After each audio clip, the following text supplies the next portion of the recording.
மாணவர்களுக்கு வணக்கம். இந்த காணொலியில் நாம் பார்க்கக்கூடிய பாடப்பகுதி 7ஆம் வகுப்பு பாடத்தில் வரக்கூடிய ஒரு சின்ன இலக்கண பகுதியை நம்ம பார்க்கிறோம். இலக்கணத்துடைய தலைப்பு ஓரெழுத்து ஒரு மொழி மற்றும் பகுபதம் பகாபதம் ஆகிய 3 தலைப்புகள் வரக்கூடிய செய்திகளை நம்ம தொகுத்து பார்க்கிறோம். இலக்கணம் அப்படின்னாவே ரொம்ப கடுமையா இருக்குமா, புரிஞ்சுக்க முடியாதா இருக்குமா அப்படின்னா, இலக்கணம் என்பது ரொம்ப பார்ப்பதற்கு கடினமாக இருந்தாலும் கூட அதை நம்ம புரிஞ்சுட்டோம்னாக்க மிக எளிமையா இருக்கக்கூடிய பகுதி. அதுவும் இந்த இலக்கண பகுதி மிக எளிமையான இலக்கண பகுதி. ஓரெழுத்து ஒரு மொழி என்பது முதல் தலைப்பு. முதல்ல இந்த மொழி அப்படிங்கிற வார்த்தை, பதம் அப்படிங்கிற வார்த்தை எதை குறிப்பிடுது அப்படின்னாக்க, சொல்லுக்குரிய வேறு பெயர்கள். சொல் என்ன? சொல் என்பது ஒரு எழுத்து தனியாகவோ அல்லது பல எழுத்துக்கள் சேர்ந்து நின்று பொருள் தருமாயின் அது சொல் எனப்படும். ஒரு எழுத்து தனித்து நின்றோ அல்லது பல எழுத்துக்கள் சேர்ந்து நின்றோ பொருள் தருமாயின் அது சொல் எனப்படும் அப்படிதான் சொல்றோம். என்ன விளக்கம்? ஒரே ஒரு எழுத்தாவும் இருக்கலாம். இங்க கை அப்படின்னு ஒரு எழுத்து இருக்கு, ஒரே ஒரு எழுத்து தான். கைனா இது சொல்லா எழுத்தா அப்படின்னாக்க ஒரு எழுத்து தான், ஆனா அது சொல்லாகவே கருதப்படும். ஏன்னா கை என்றால் கை என்ற உறுப்பை நமக்கு குறிக்குது. வை அப்படின்னு சொல்றோம். வை என்றால் ஒரு இடத்துல இன்னொரு இடத்துக்கு ஒரு பொருளை எடுத்து வை என்ற பொருளை தருது. அப்ப ஒரு எழுத்தா இருக்கா அல்லது பல எழுத்துக்கள் இருக்கா அப்படிங்கிறது நமக்கு முக்கியம் இல்லை. பொருள் தந்தால் மட்டுமே இது சொல்லாக கருதப்படும். ஒருவேளை நிறைய எழுத்துக்கள் இருந்து அதுக்கு பொருளே இல்லை அப்படின்னாக்கா அது சொல்லாக கருதப்படாது. அப்போ ஒரு எழுத்து தனியாகவோ அல்லது பல எழுத்துக்கள் சேர்ந்தோ நின்று பொருள் தந்தால் அதற்கு சொல் என்று பெயர். இந்த சொல் தான் மொழின்னு சொல்றோம். இங்க ஓர் எழுத்து ஒரு மொழி, ஒரு எழுத்து ஒரு சொல்லாக வரக்கூடியது. மொத்தம் 42 எழுத்துக்கள் இருக்கு தமிழ் மொழியில. இருக்கக்கூடிய சிறப்புகள் ஒன்று இதுவும் ஒன்று. ஒரு எழுத்து ஒரு மொழி. ஒரு எழுத்தே ஒரு மொழியாக கருதப்படும். ஒரு எழுத்தே ஒரு சொல்லாக இருக்கு. ஒரு எழுத்துக்கு ஒரு பொருள் இருக்கு அப்படிங்கிறது தமிழ் மொழிக்கு உரித்த ஒரு தனி குணம். நன்னூலார் பவனி முனிவர் சொல்றாரு, மொத்தம் 42 ஓரெழுத்து ஒரு மொழிகள் தமிழில் உள்ளன. நாம அன்றாட வாழ்க்கையில நிறைய ஓரெழுத்து ஒரு மொழியில பயன்படுத்திட்டு தான் ஆகணும். தீ அப்படிங்கிற வார்த்தையை நம்ம பயன்படுத்துறோம். தீ என்றால் நெருப்பு என்பது பொருள். ஒரே ஒரு எழுத்து தான் தீ என்பது, ஆனால் அதுக்கு நெருப்பு என்ற பொருள் உண்டு. பூ அப்படிங்கிற வார்த்தை பயன்படுத்துறோம். பூ என்றால் மலர் என்ற பொருள். கா என்றால் சோலை. ஆ என்றால் பசு, ஆவின் பால் சொல்றோம். எத்தனை பேருக்கு பொருள் தெரியும் தெரியல. ஆ என்றால் பசு, பசுவின் பால் தான் நம்ம சுருக்கி ஆவின் பால் அப்படின்னு சொல்றோம்.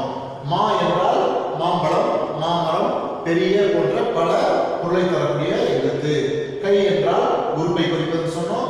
வை என்றால் ஒரு இடத்திலிருந்து மற்றொரு இடத்துக்கு பொருளை எடுத்து வைத்தல் என்பது பொருள். போ என்றால் இங்கிருந்து அகன்று போ என்று பொருள்.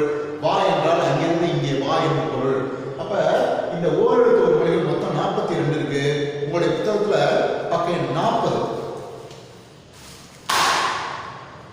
பக்கத்துல மொத்தம் 42 ஓரெழுத்து ஒரு மொழிகள் இருக்கு. எடுத்து நீங்க ஒரு முறை வாசிச்சுக்கோங்க.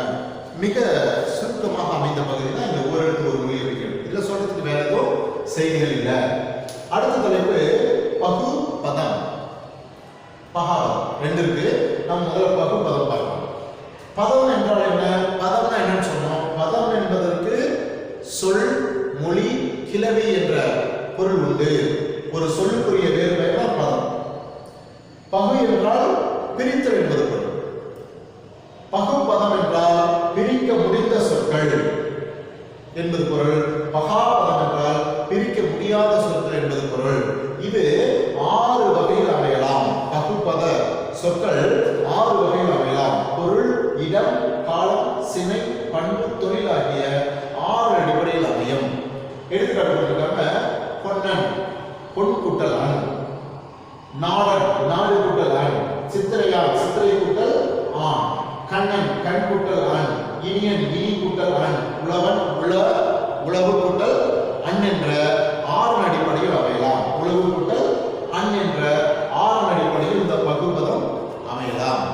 இந்த பகுபதம் இந்த பிரிக்கிறோம் இல்லையா, இந்த உறுப்புகள் மொத்தம் 6 உறுப்புகள். பகுபத உறுப்புகள் மொத்தம் 6. அதான் ஏறமாக போட்டுக்கோங்க. நீங்க தலைப்பு தாண்டி நம்ம இது தொடர்பான செய்திகளை பார்த்தோம். பகுபதத்தின் உறுப்புகள் மொத்தம் 6. அதுல பகுபதத்தின் உறுப்புகள், ஒரு மனிதருக்கு உறுப்பை சொல்லு அப்படின்னா நம்ம சொல்லிடுவோம். கை, கால், மூக்கு, கண்ணு, காது, வாயின்னு சொல்லிட்டு நிறைய நம்ம சொல்லிட்டே போகலாம். ஒரு மரத்துக்கான பலவிதமான உறுப்பு சொல்லு அப்படின்னா சொல்லிடுவேன். மரத்துல கிளை, இலை, பூ, காய், கனி, வேர் வரைக்கும் தண்டுல இருந்து எல்லாமே நம்ம சொல்ல முடியும்.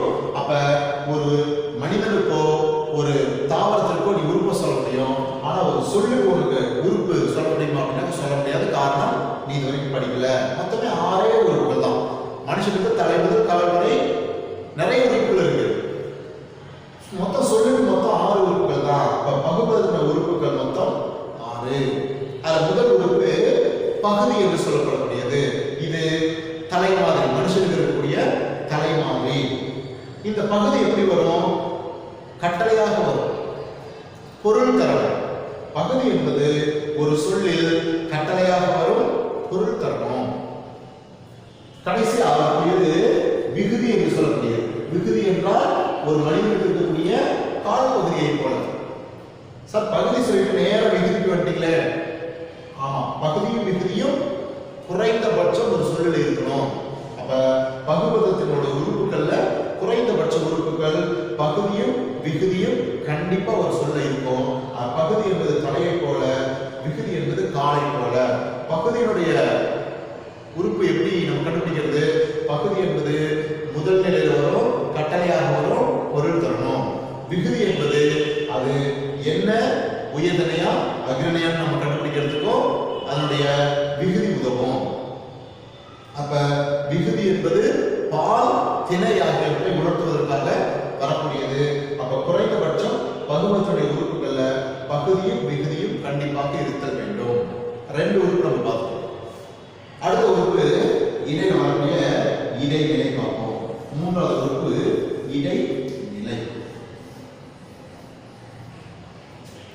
மனுஷனுக்கு பாரு, மேல தலை இருக்கு பகுதின்னு சொன்னோம், கீழே கால் இருக்கு விகுதின்னு சொன்னோம். இந்த இடைப்பட்ட பகுதி தான் என்ன பேரு? இடுப்புன்னு பேரு, இடைப்பகுதியிலே பேரு. அப்ப இதுக்கும் அதே மாதிரிதான், பகுதிக்கும் விகுதிக்கும் இடையில வரக்கூடிய பகுதி தான் இடைநிலை என்ற பெயர். இந்த இடைநிலை காலம் காட்டக்கூடியது. இறந்த காலம், நிகழ்காலம், எதிர்காலம் ஆகிய 3 காலமும் காட்டக்கூடிய பகுதி தான் இந்த இடைநிலை என்று சொல்லக்கூடியது. காலம் காட்டக்கூடிய பகுதி இந்த இடைநிலையாக அமைகிறது. இப்ப 3 உறுப்புகள் பார்க்கிறோம். பகுதி, விகுதி, இடைநிலை பார்க்கிறோம். இப்ப நம்ம பார்க்கக்கூடிய பகுதி 4வது பகுதி சந்தி என்று சொல்லக்கூடியது. சந்தினா என்ன? சந்திப்பு, சந்தித்தல், ஒன்று கூடுதல் இல்லையா? வீதியில சந்தி சிரிச்சு போச்சு சொல்றோம் இல்லையா? சந்தி என்றால் 3 வீதிகள் கூடக்கூடிய இடத்துக்கு தான் சந்தின்னு பேரு. ரயில்வே சந்திப்பு அப்படின்னு சொல்றோம். வந்தாங்க தொடர் வண்டிகள்லாம் சந்திக்கக்கூடிய இடம், அதனால அது சந்தி என்று பெயர். பகுதிக்கும் இடைநிலைக்கும் இடையில வரக்கூடியதுக்கு தான் சந்தி என்று பெயர். அப்ப சந்தி என்பது பகுதிக்கும் விகுதிக்கும் இடையில் வரக்கூடியது. இதுல குறிப்பா வல்லின எழுத்துக்கள் மட்டுமே வரணும், மெல்லின எழுத்துக்கள் வரக்கூடாது. ஒருவேளை மெல்லின எழுத்துக்கள் வந்தால் அதற்கு இனமான வல்லின எழுத்தை இங்கே இட்டணும். அடுத்ததா விகாரம் என்று சொல்லக்கூடியது. விகாரம் என்பது இந்த பகுதியில் மட்டும்தான் வருமா அப்படின்னா இல்ல. விகாரம் என்பது பகுதியிலையும் பயின்று வரலாம், இங்க சந்தியிலையும் பயின்று வரலாம். இப்ப விகாரம் என்பது 4வது உறுப்பு. அடுத்து நம்ம சொல்லக்கூடிய 5வது உறுப்பு விகாரம். 6வது உறுப்பு சாரியை. சாரியை என்ன? சாரியை என்பதற்கு தனியா பொருள் இல்லை, ஓசையுடைய இனிமைக்காக வரக்கூடியதான் சாரியை. அப்ப 6 உறுப்புகள்ல பகுதி, விகுதி, இடைநிலை, சந்தி, சாரியை, விகாரம் ஆகிய 6 தான் பகுபதத்தினுடைய உறுப்புகள். இப்ப நமக்கு ஒரு சந்தேகம் வரும், ஒரு இதை மனப்பாடம் பண்ணிட்டோம், இது எப்படி நம்ம பொருத்தி பார்க்கறது? ஒரு வார்த்தையை நான் சொல்றேன், வந்தனன் அப்படின்ற ஒரு வார்த்தை இருக்கிறத கற்பனை பண்ணிக்கணும். வந்தனன், இந்த வந்தனன் அப்படிங்கிற வார்த்தையில மொத்தம் 6 உறுப்புகளுமே பயன் வரும்போது இப்ப நான் இந்த பகுபதத்துடைய 6 உறுப்புகளையும் இதில் பொருத்தி காட்ட போறேன். முதல்ல பாருங்க, பகுதி என்பது என்ன சொல்லியிருக்கோம்? கட்டளையாக வரும்னு சொல்லியிருக்கோம். பகுதி என்பது கட்டளையாக வரும். அப்ப முதல் எழுத்துல வாங்கிற குறில் தான் இருக்கு. குறில் எழுத்துல வா அப்படிங்கிறதுக்கு பொருள் இல்லை. நெடில் வாவுக்கு தான் என்னது வருதல் என்ற பொருள் உண்டு. அப்ப வா நெடில போட்டுக்கிறோம், பகுதின்னு எழுதிக்கிறோம். ஆனா இங்க வாங்கிறது வாய் குறுகியது விகாரம். நெடில் வா என்பது வா என்று ஆனது விகாரம். அப்ப இந்த இடத்துல 2 உருவு பயன் வருது, உறுப்புகள் வருது. பகுதி வந்திருக்கு, விகாரம் வந்திருக்கு. விகாரம் என்ன? மாறுபாடு என்பது. இந்த எழுத்து இந்த எழுத்த மாறி இல்லையா, அதுதான் விகாரம் என்று பெயர். வா என்பது பகுதி. அடுத்து சந்தி அப்படின்னு சொல்றோம் இல்லையா. இரண்டாவது எழுத்து வரக்கூடிய இந்த எழுத்து வந்துருக்கு. நான் ஏற்கனவே சொன்னேன், இந்த வந்து அதை அடைப்புல போட்டு இத்ததான் காமிக்கணும் அப்படின்னு சொல்லியிருக்கேன். ஏன்னா இது மெல்லினம், இந்த மெல்லினத்திற்கான வல்லினம் தான் இது. அப்ப இது சந்தி. இதுவும் இந்த எழுத்தாவது இந்த எழுத்தா மாறுபாடு இருந்ததுனால இதுக்கும் நம்ம இந்த இத்தாடு விகாரம், இந்த இத்தாடு விகாரம் அப்படிங்கிறது நம்ம குறிப்பிட்டு காட்டணும். சார் விகாரம் ரெண்டு இடத்துல வரலாமா? வரலாம். ஏன்னா இங்க மாறுபாடு இருந்த ரெண்டு எழுத்துக்களுக்குமே விகாரம் வரதுனால நம்ம பகுதியிலும் விகாரத்தை குறிப்பிடுறோம், அதே போல சந்தியும் விகாரத்தை நம்ம குறிப்பிடுறோம். அப்ப வா பிரிச்சிட்டோம், இந்த பிரிச்சிட்டோம், மீதி கூட தனன் அப்படிங்கிற வார்த்தை தான். அப்ப இந்த தாள இருக்கக்கூடிய பிரிச்சோம்னா இதுல இத்துக்குட்டல் 6 பிரிவு இல்லையா. இந்த இத்துக்குட்டல் நம்ம தனியா எழுதுகிறோம். இது சந்திக்கு அப்புறம் வரக்கூடிய இடைநிலை. என்ன இடைநிலை அப்படிங்கறத நம்ம குறிப்பிடணும். இறந்த கால இடைநிலை.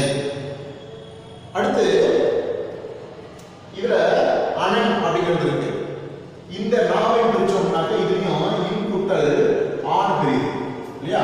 அப்ப இந்த ஆவோட இந்த சைடு ஆ சேர்த்து அன் கூட்டல் இதோட இன்னொரு அன் இருக்கு, அன் கூட்டல் அன். ஏற்கனவே சொல்லிருக்கோம், கடைசியா வர்றது விகுதி குறிப்பிட்டிருக்கோம். என்ன விகுதி? ஆண்பால் விகுதியா பெண்பால் விகுதியா அப்படின்னாக்கா இது ஆண்பால் வினைமுற்று விகுதி. இந்த வார்த்தையை வச்சு நம்ம கண்டுபிடிச்சோம்னா இது என்ன பால் அப்படிங்கிறத கண்டுபிடிச்சோம்னா ஆண்பால் வினைமுற்று விகுதி. அதாவது முழுமையா எழுதணும். அதே போல இந்த அன் என்பது விகுதிக்கு மேல வருது. சாரியை, சாரி என்பதற்கு தனியான பொருள் இல்ல. அன் ஆ ஆகிய ரெண்டும் சாரியாக வரும். அப்ப 1 2 3 4 5 6 இந்த 6 உறுப்புகளும் பயன் வரக்கூடிய வார்த்தையை நான் உதாரணம் சொல்லிட்டேன். பெரும்பாலான வார்த்தைகள் 6 உறுப்புகளுமே பயன் வராது. குறைந்தபட்சம் 2 அல்லது 3 4 5 உறுப்புகளோடு என்றும் 6 உறுப்புகள் சேர்ந்த வார்த்தை மிக குறைவு. உங்களுடைய புத்தகத்துல 1 அல்லது 2 தான் இருக்கும். அதுல ஒரு வார்த்தையை தான் பிரிச்சு காமிச்சிருக்கேன். இது போல இந்த பகுப்பத உறுப்புகள் ரொம்ப புரிஞ்சுட்டோம்னாக்க ரொம்ப எளிமையா இருக்கும். இது உனக்கு பிற்காலத்துல 9, 10, 11, 12 ஆகிய வகுப்புகள்ல மிகவும் பயனுள்ள பகுதியா இது அமையும். பகுப்பத உறுப்புகள். அடுத்து பகாபதம், பிரிக்க முடியாத சொற்கள் சொல்லுங்க. பிரிக்க முடியாத சொற்கள் என்னெல்லாம் இருக்கும்? உதாரணத்துக்கு நிலம் ஒரு வார்த்தை இருக்குன்னு வச்சுக்கோ, அல்லது நீர் அப்படின்னு இருக்கு, காற்று இருக்கு. இதெல்லாம் பிரிக்க முடியுமா அப்படின்னாக்கா பிரிக்க முடியாது. அப்ப நிலம், நீர், காற்று அல்லது வேற ஏதாவது நிறைய சொல்லிட்டே போலாம். அந்த மாதிரி வார்த்தைகள் பிரிக்க முடியாத வார்த்தை இருந்துச்சு அப்படின்னாக்கா அதுக்கு தான் பகாபதம் என்று பெயர். இந்த பகாபதம் என்பது பெயர், வினை, இடை, உரி ஆகிய 4 அடிப்படையில் வரும். இந்த பகாபதமும் பெருசா சொல்றதுக்கு ஒண்ணும் இல்லை. நாம இந்த பகுதியை பொறுத்த வரைக்கும் அதிகமாக தெரிஞ்சுக்க வேண்டியது இந்த பகுப்பதம் அப்படிங்கிறது தான். இந்த பகுப்பதம் தெரிஞ்சிட்டோம் அப்படின்னாக்க மேல்நிலை வகுப்புகள் வரும்போது உங்களுக்கு மிக பயனுள்ளதாக அமையும்.